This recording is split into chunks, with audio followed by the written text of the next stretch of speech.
Ndugu zangu wapendwa, katika kipindi cha Pasaka kumekuwa na matamko mbalimbali ya viongozi wa dini wakitoa ujumbe mbalimbali kuhusu masuala kadhaa ya nchi yetu, na hasa matamko yaliyotoka kwenye vinywa vya maaskofu wa kanisa Katoliki. Mimi nikaona ni muhimu wakati huu kutoa tafakari ya nafasi ya baraza la maaskofu katika masuala ya kichungaji. Na hii imetokana hasa na kwamba vyombo vingi vya habari vimekuwa vinaripoti taarifa ambazo zinapotosha, zinazoweza kuleta taharuki kwa watu. Kwa mfano, mara nyingi vyombo vya habari vimeripoti kimakosa kuwa kardinali ni kiongozi wa kanisa Katoliki. Ukweli ni kwamba kardinali sio kiongozi wa kanisa Katoliki. Kardinali sio kiongozi wa maaskofu, wala hana mamlaka ya moja kwa moja ya kichungaji wala ya kiutawala dhidi ya maaskofu wengine kwa hadhi yake hiyo ya ukardinali. Ukardinali ni hadhi tu, sio mamlaka ya kichungaji juu ya maaskofu wengine. Hii tunaiona kwenye sheria za kanisa, yaani canon law namba 349 hadi 359. Uongozi wa baraza la maaskofu Tanzania katika ngazi ya taifa huchaguliwa kwa kura na maaskofu wenyewe, ambako umpata askofu ambaye ni rais wa baraza la maaskofu, wanampata makamu wa rais wa baraza la maaskofu, na kunakuwa na katibu mkuu mtendaji ambaye yeye sio lazima awe askofu. Rais wa baraza la maaskofu naye sio kiongozi wa maaskofu, bali ni mratibu wa shughuli za maaskofu Tanzania. Na wala vile vile kiongozi wa maaskofu sio kardinali, labda kama kardinali atakuwa amechaguliwa kwa nafasi hiyo. Kumbe basi kardinali ni hadhi tu, lakini sio kiongozi wa maaskofu.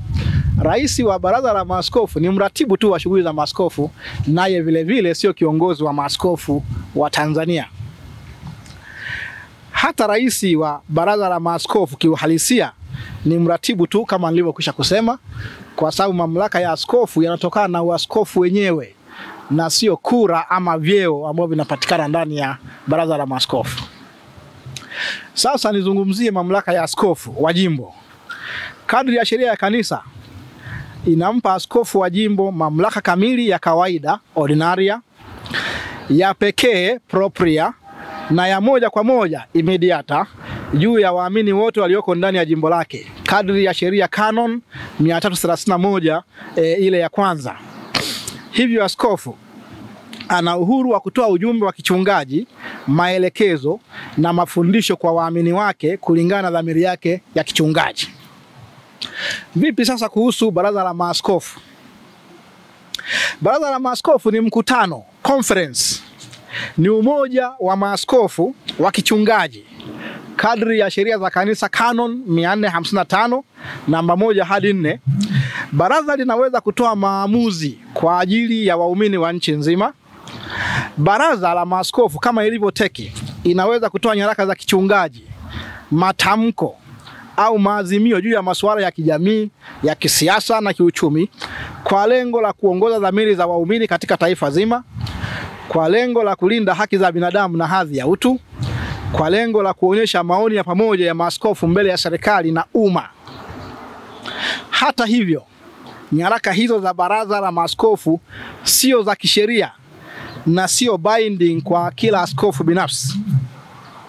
Waraka wa Papa Yohane Paulo wa pili unaofahamika kwa jina la Apostololus Suos namba 20 mpaka 24 unasema, na hapa nanukuu: baraza la maaskofu haliwezi kuwa chombo cha kuchukua nafasi ya mamlaka binafsi ya askofu katika jimbo lake.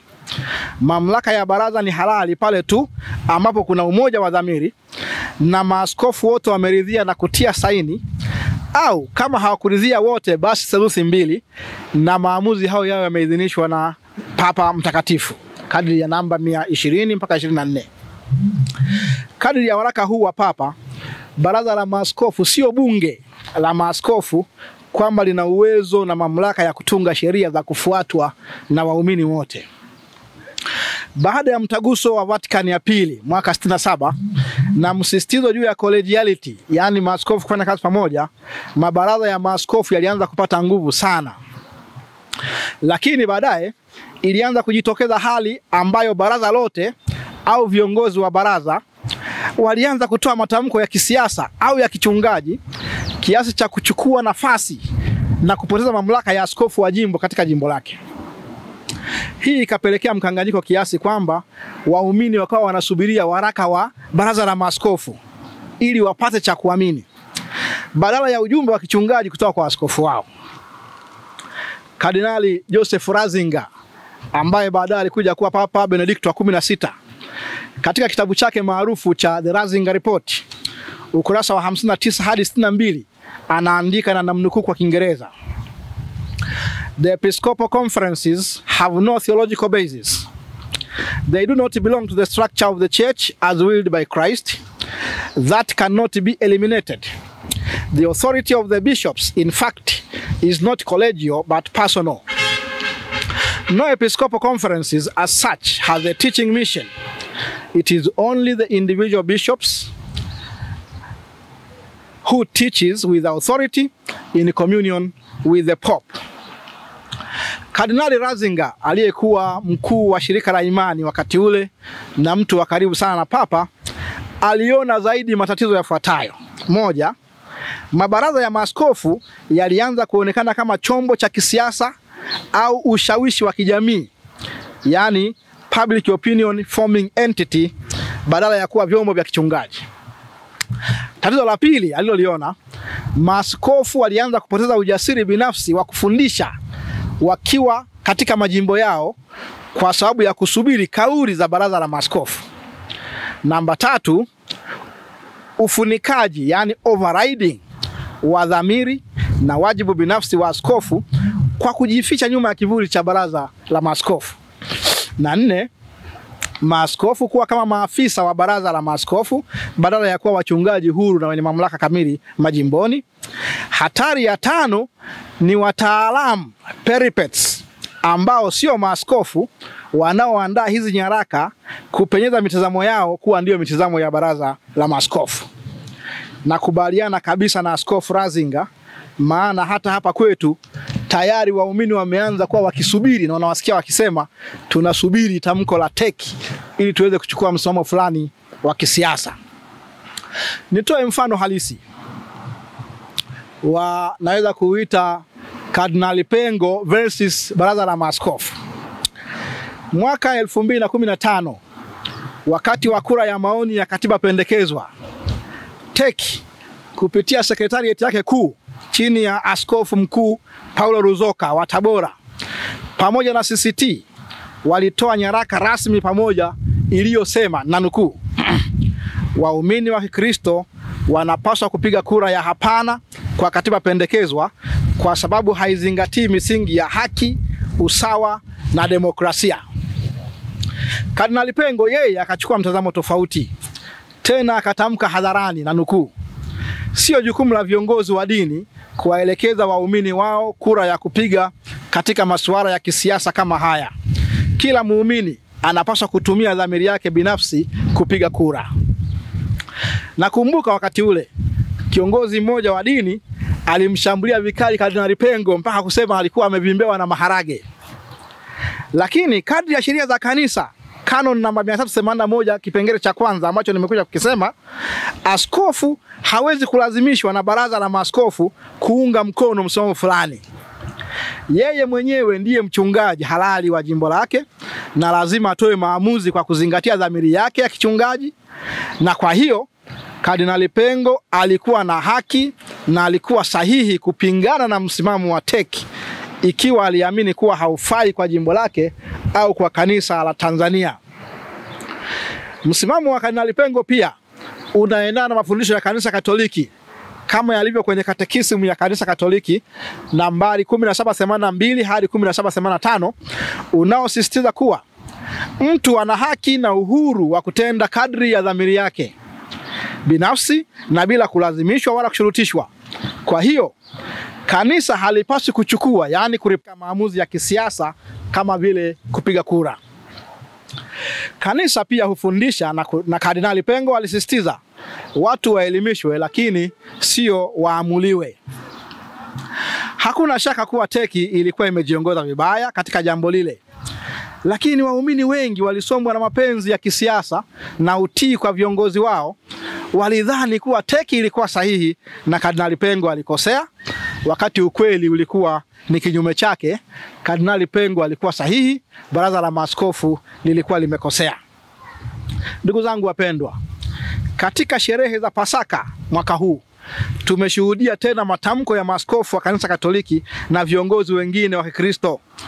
Baadhi ya vyombo vya habari vimeripoti homilia ya baba askofu wa jimbo la Lindi, ambaye pia ni rais wa teki, kana kwamba ni tamko la kiwaraka la Baraza la Maaskofu Tanzania teki.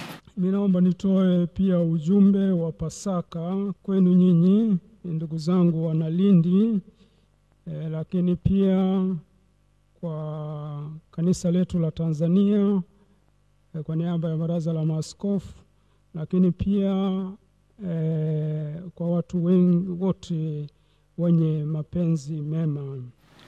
Ukweli na uhalisia ni kwamba hakuwa anatoa msimamo wa teki, kwani kwa taarifa zilizopo teki hawajatoa waraka wala tamko rasmi la Pasaka lenye maneno yaliyosemwa katika homilia ya baba askofu wa Lindi. Ndani ya homilia ile baba askofu alikwenda mbali hadi kutoa amri kwa vyombo vya dola kumwachia mwananchi aliyeshikiliwa kwa tuhuma mbalimbali. Wote waliokamatwa kwa kudai haki, wakiwemo viongozi wa vyama vya kisiasa, waachiwe haraka na bila masharti, na wengine wasikamatwe wala kusumbuliwa, na pia mihimili isiingiliwe, mbali itende kazi zake kwa haki. Nadhani baba askofu alifika mbali kidogo, lakini ushahidi kwamba tamko lile sio la teki ni matamko ya maaskofu wengine kwenye majimbo yao.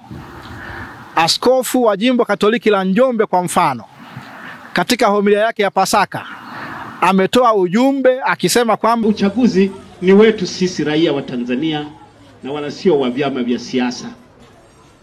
Kwa sababu kuna shida hapa, vyama vya siasa wanaweza kudhani kwamba wao ndio wana hati miliki ya uchaguzi. Hapana, uchaguzi ni wetu sisi wa Tanzania, na hata ukisema hautakuwepo, sisi tukienda kuchagua tutachagua. Hata ukisema upo utakuwepo, tusipoenda hautakuwepo, kwa sababu ni sisi raia wenye nguvu, umma ndio wenye nguvu. Maana yake nini? Kwamba askofu wa Lindi alitoa homilia na ujumbe wa kichungaji kwa waumini wa jimbo lake la Lindi, na askofu wa Njombe ametoa homilia na wasaha za kichungaji kwa waumini wake wa Njombe. Nimeona ni muhimu kupitia haya niseme kwamba waandishi na vyombo vya habari vinapokuwa vinatoa taarifa kwa umma vizingatie weledi wa mambo wanayokuwa wanayaripoti ili kuepuka kuleta taharuki na mkanganyiko, kwani wamesema kwamba Baraza la Maaskofu limesema, teki imesema, wakati kumbe yale yalikuwa ni mahubiri ya mchungaji wa Lindi kwa waumini wake, kama alivyokuwa mahubiri ya mchungaji wa jimbo la Njombe kwa waumini wake, na kama ambao maaskofu wengine wamefanya nchi nzima. Tukifanya hivyo basi tutaondoa taharuki na mkanganyiko usiokuwa wa lazima. Niwatakie nyote sherehe njema za ufuko wa Bwana, na wakati wote wa kipindi hiki cha Pasaka tumsifu Yesu Kristo.